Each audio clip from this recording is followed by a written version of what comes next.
Hello students. तो start करते हैं अपना फर्स्ट चैप्टर रियल नंबर्स से। ठीक है, तो इसमें आपका पहला कॉन्सेप्ट जो आएगा वो फंडामेंटल थ्योरम ऑफ अरिथमेटिक का आएगा। ठीक है, तो इसको समझने से पहले ना आपको दो चीज़ें पता होनी चाहिए, विच इज़ मैं समझाती हूँ आपको। ठीक है, तो पहला जो आएगा आपका आएगा प्राइम नंबर्स का। प्राइम नंबर्स क्या होता है बेसिकली वो आपको पता होने चाहिए।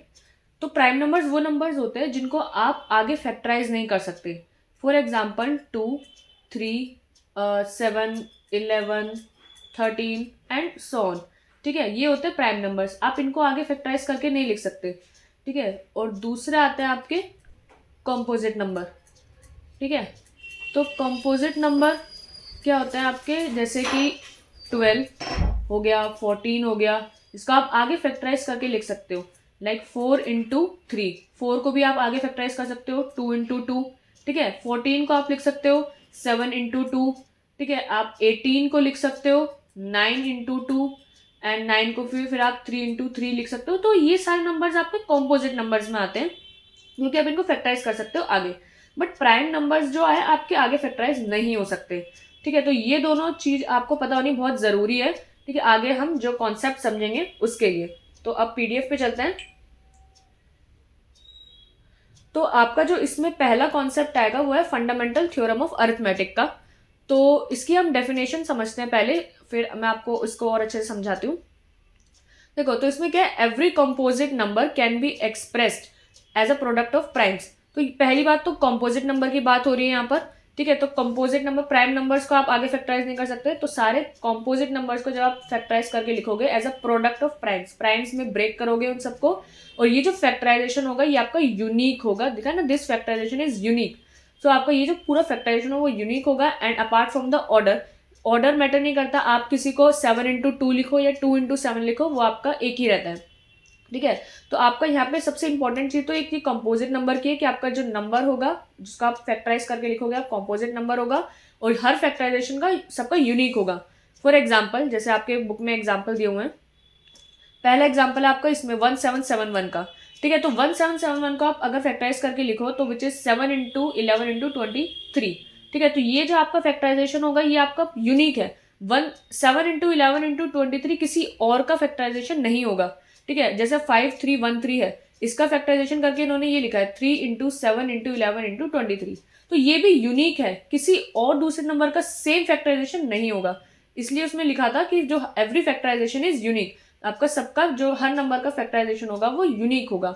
एंड इसमें ऑर्डर मैटर नहीं करेगा, आप इसको 3 into 7 into 11 23 लिख दो, या 23 पहले लिख दो, 11 को लास्ट में लिख दो, 3 और 7 बीच में लिख दो, तो इसमें ऑर्डर मैटर नहीं करता। ठीक है, तो आपका ये होता है फंडामेंटल थ्योरम ऑफ अरिथमेटिक। यहाँ पे इसका एग्जाम्पल भी दिया हुआ है 32760 का, जहां से 2 से स्टार्ट करा उन्होंने इसको फैक्टराइज करना 2 into 16380, फिर इसको और फैक्टराइज करा 2 into 8190, एंड देन लास्ट तक करा जब तक ये 7 into 13 पे नहीं पहुंच गया, यानी दोनों प्राइम्स आ गए। अब आप इसको आगे फैक्टराइज नहीं कर सकते। ठीक है, तो ये आपका फंडामेंटल थ्योरम ऑफ अरिथमेटिक का कॉन्सेप्ट होता है। तो हम इसमें जैसे पहले एग्जाम्पल देखते हैं।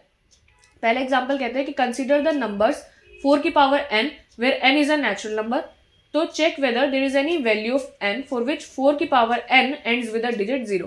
ठीक है, तो 4 की पावर n, मैं क्वेश्चन समझा देती हूँ, हम उस पर चलते हैं नोट पे। तो हाँ, एक सेकेंड जस्ट।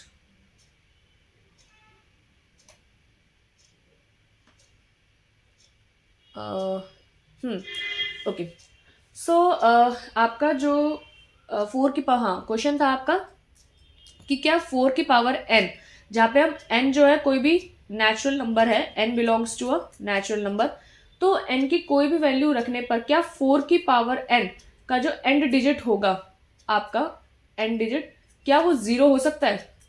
तो चलो चेक करते हैं।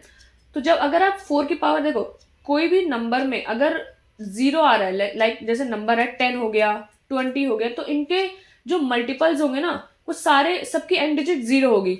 और ये जो 10 है, 10 किससे बना, मिलके बना होता है 5 into 2।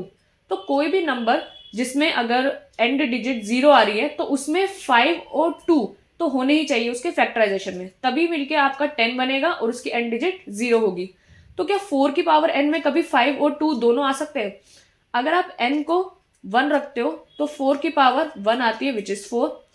अगर आप n को 2 रखते हो तो 4 की स्क्वायर आती है विच इज 16 एंड n को 3 रखते हो तो विच इज 4 का क्यूब विच इज 64। तो आप अगर ऐसे ऐसे करते जाओगे ना तो हम यहाँ पे बेसिकली क्या कर रहे हैं, 4 में हमने 16 करा विच इज इंटू 4, फिर 16 में इंटू 4 करा तो 64।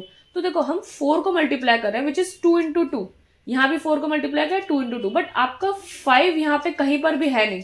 जब 5 और 2 होंगे तभी आपका 10 बनेगा, वरना नहीं बनेगा। तो इससे हमें एक चीज पता चल गया कि 4 की पावर n जो होगी ना उसका एंड डिजिट कभी भी 0 में लाए नहीं करेगा, क्योंकि रीजन बिकॉज आपका जो इसमें 5 है वो इन्वॉल्व नहीं है इसके फैक्टराइजेशन में। ठीक है, तो ये आपका क्वेश्चन था। अब हम पीडीएफ पे चलते हैं। ठीक है, तो जैसे कि इसमें अब दूसरा जो है क्वेश्चन वो है find the LCM HCF of this. अच्छा, अब एलसीएम और एचसीएफ से रिलेटेड पहले आपके दो कॉन्सेप्ट्स हैं वो समझते हैं। ठीक है, तो आपका इसमें जस्ट 1 सेकेंड।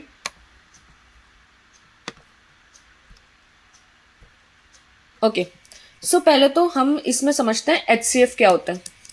आपका जो एचसीएफ है which is highest common factor, and I am sure ये आप लोगों को पता होगा, मैं जस्ट आपको रिवाइज करा देती हूँ कि ये हाईएस्ट कॉमन फैक्टर एचसीएफ होता क्या है। एंड यहीं पे ही हम समझेंगे एलसीएम को भी, वो भी बहुत LCM which is lowest common multiple, ये दोनों बहुत ज़्यादा इंपॉर्टेंट है, आते ही रहते हैं एंड बहुत स्मॉल कॉन्सेप्ट है, मतलब आप समझ जाओगे इसको। लोएस्ट कॉमन आपका मल्टीपल। ठीक है, तो पहले हम एचसीएफ समझते हैं। फॉर एग्जांपल आपके दो नंबर्स हो गए 14 एंड 21। तो हाईएस्ट कॉमन फैक्टर क्या कहता है, आपने इनको पहले फैक्टराइज करना है 7 into 2 and which is 7 into 3।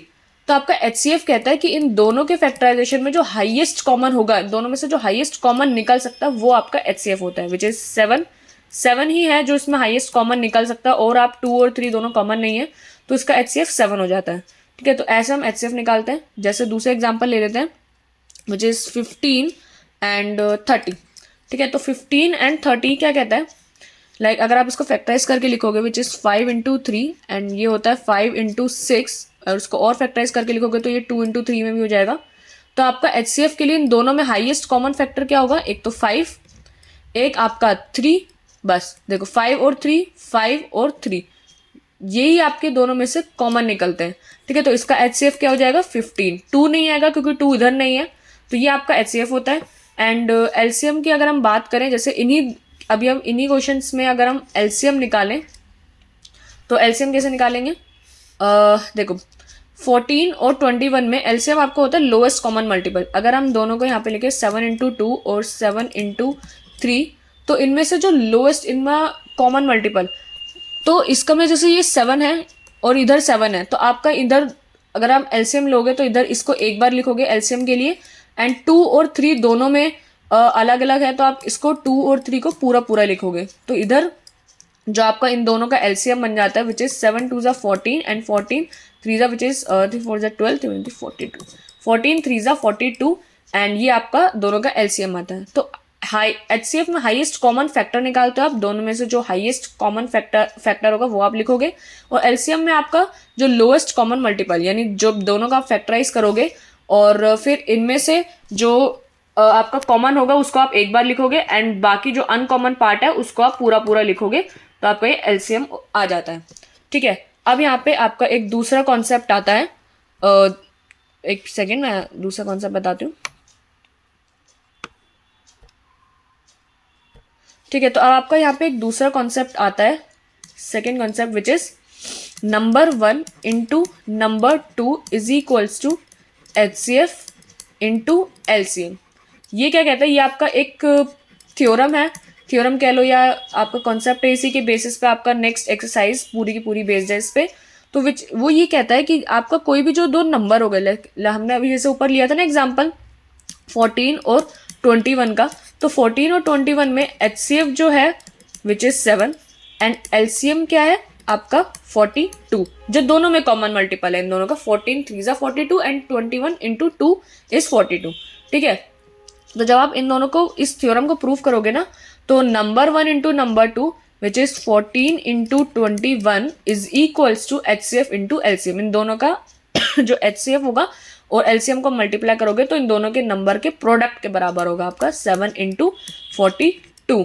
तो आप जब इसको सॉल्व करके देख लेना एक बार, तो ये दोनों के दोनों इक्वल आएंगे। यहाँ पे जो 7 2 14 एंड 7 4 28 और 29, ये 7 इंटू 42 इज 294 एंड 14 इंटू 21 जब आप करोगे तो ये भी आपका 294 ही आएगा। ठीक है, तो ये आपका एक थ्योरम है, इसको आपको याद रखना है, इसका काफ़ी ज़्यादा आगे यूज आएगा। ठीक है, तो अब हम PDF पे चलते हैं। तो यही वाला थ्योरम यहाँ पे भी लिखा हुआ है। तो HCF जैसे कि हम बुक से एक बार समझ लेते हैं। ठीक है, तो जैसे find the LCM and HCF of 6 and 20 का प्राइम फैक्टराइजेशन मेथड से हम देखते हैं।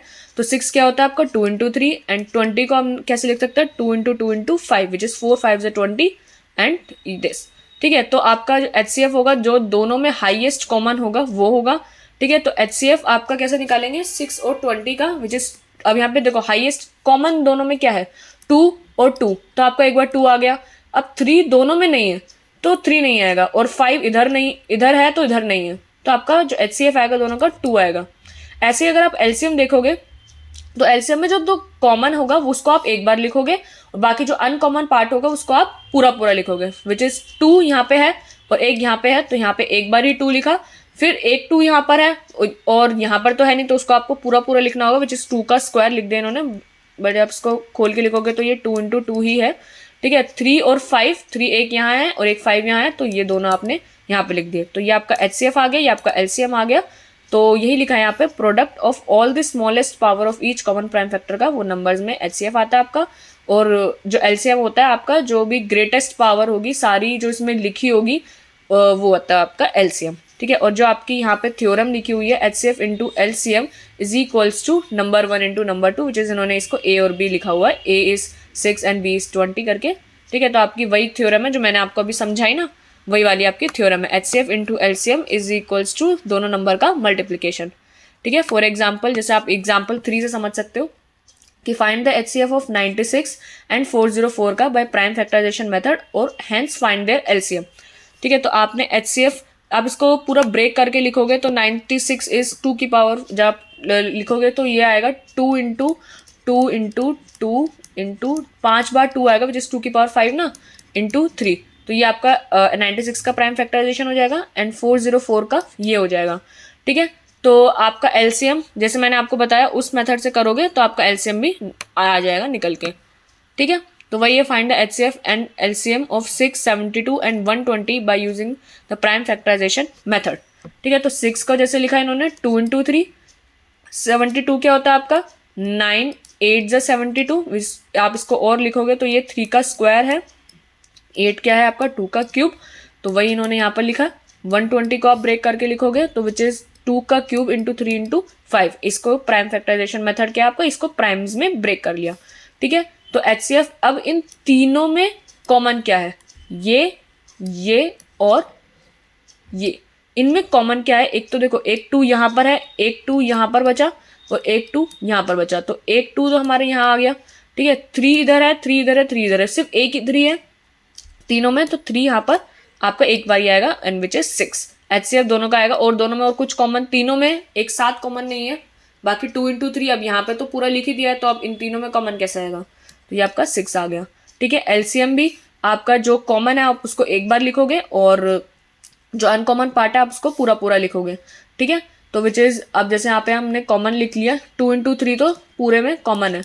ठीक है, यहाँ पे आपका 2 इंटू 3 पूरे में कॉमन आ गया, यहाँ पर 2 का क्यूब था बट और यहाँ पे 2 का क्यूब था, तो आपको एक बार जो दोनों में कॉमन आ जाएगा 2 का स्क्वायर दोनों में कॉमन आ जाएगा, तो आप यहाँ पर इसको 2 का स्क्वायर लिखोगे जो कॉमन पार्ट है।